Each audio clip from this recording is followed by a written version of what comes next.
రంగారెడ్డి జిల్లా మైలార్దేవపల్లిలో rowdy sheeter Sohel అతని అనుచరులు రెచ్చిపోయారు. అర్ధరాత్రి యూట్యూబ్ ఛానల్ రిపోర్టర్ మోబిన్ పై కత్తితో దాడి చేశారు. ఈ దాడిలో రిపోర్టర్ మోబిన్ తీవ్రంగా గాయపడ్డాడు. వెంటనే అతన్ని ఉస్మానియా హాస్పిటల్ కు తరలించారు. మోబిన్ తలకు తీవ్ర గాయాలయ్యాయి. అడ్డుకోబోయిన వారిపై కూడా దాడి చేసింది సోహెల్ గ్యాంగ్. ఇప్పుడు తప్పించుకున్నా ఎప్పటికైనా మర్డర్ చేస్తారంటూ సోహెల్ వార్నింగ్ ఇచ్చారు. సోహెల్ అతని అనుచరుల అరాచకాలను యూట్యూబ్ ఛానల్లో టెలికాస్ట్ చేసినందుకు రిపోర్టర్పై సోహెల్ గ్యాంగ్ పగబట్టింది. యూట్యూబ్ నుంచి అది తీసేయకపోతే చంపుతారని బెదిరించారు. కానీ వార్తకు సంబంధించిన లింక్ తొలగించలేదు మోబిన్.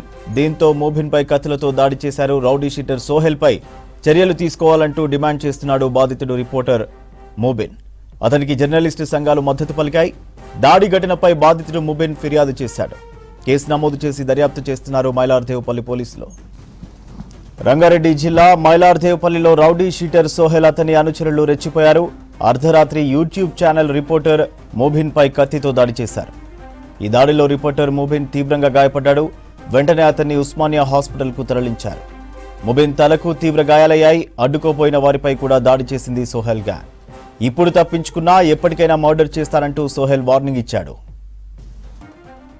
సోహెల్ అతని అనుచరుల అరాచకాలను యూట్యూబ్ ఛానల్లో టెలికాస్ట్ చేసినందుకు రిపోర్టర్పై సోహెల్ గ్యాంగ్ పగబట్టింది. యూట్యూబ్ నుంచి తమకు సంబంధించిన లింక్ తీసేయకపోతే చంపుతానని బెదిరించారు.